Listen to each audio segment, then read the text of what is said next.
Welcome back. Squawk Box. Investors are taking a closer look at Senator Bernie Sanders' economic proposals as he holds strong.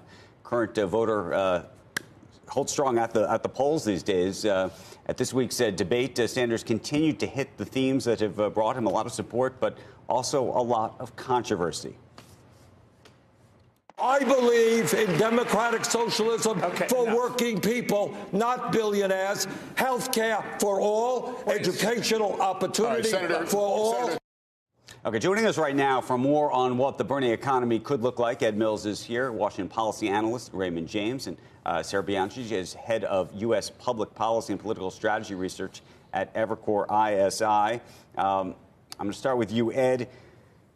What do you think happens? I just want you to pretend for a second that Bernie Sanders is not just the nominee, but wins the presidency. What happens the day after, not just to the markets, but to the real economy?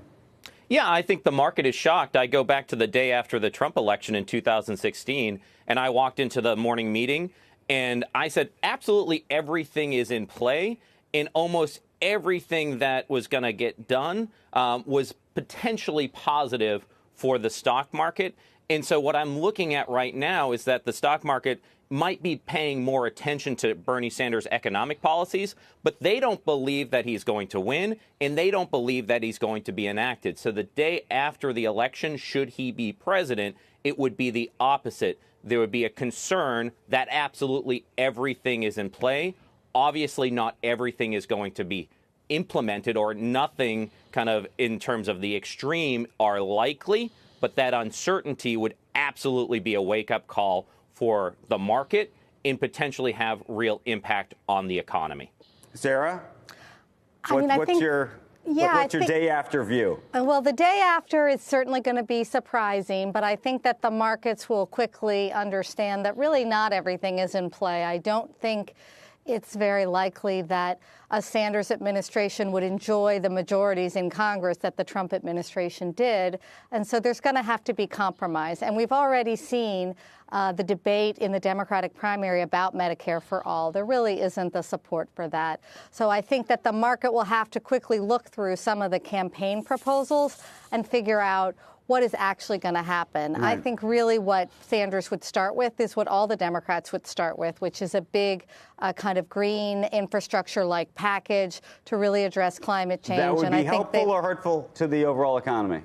Well, I think in general, it would serve as a stimulus. There would certainly be proposals like his proposal to ban all fracking that would cause a lot of angst in the market. But in terms of what actually passed at the end of the day in a closely divided Senate and the House, I think that it would, on balance, be positive. I think where you need to worry about Sanders is in the same place where we've seen some of the volatility around President Trump, and that is around trade deals and other areas where the president has a lot of authority without the Congress. There, I think Bernie's remarks about USMCA and the need to pull out of it would cause a lot of jitters. Okay, but here's the question.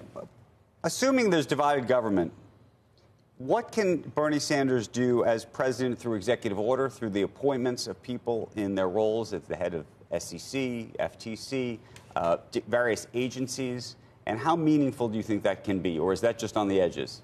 No, I think that is actually a really big deal. We focused a lot on that when Warren was leading in this race, and she would be more focused on executive orders. But there is a lot you can do through appointments, whether it is your chair of the SEC and the kinds of corporate accountability that they bring forward, whether it's your Justice Department and their efforts to break up big tech, to climate change and other things. So for sure, investors are going to have to learn a lot about executive authority. And I do think while Warren would be a bit more effective, given her sort of legal background and details, the senator would also do a lot in this regard with appointments. Oh, so that's interesting. Do you think that Bernie Sanders would be better for the economy, or Elizabeth Warren would be better for the economy? Well, I think what you look at here is that, they both represent somewhat similar kind of views, being from the liberal lane here. I do think that kind of a Senator Elizabeth Warren being president, would be much more aggressive in implementing some of the bank regulatory reforms. But as it relates to Bernie Sanders, I think he would be very effective as it relates to trade and more volatile as it relates to trade in some of those executive orders, those regulatory positions. And so when I said everything is going to be in play, it is all of those authorities that Trump has repeatedly showed us is that the presidency actually is pretty positive. In terms of kind of what gets through Congress, I do think if there is a kind of strong win by Democrats this fall, we could easily have an all-Democratic government. And one of the big questions would be there is if there is a Democratic majority in the Senate, is whether or not the filibuster holds or if it's going to change. That's going to add to some of the uncertainty. You ultimately do see some things that would be fiscal stimulus, changing student loan debt, medical debt, unlocking consumer spending. So it's not all bad. There's plenty of sectors that you would look at and say these are buying opportunities. But the immediate uncertainty, especially based upon where the market is pricing in a Trump re-election at this point, that is my biggest concern.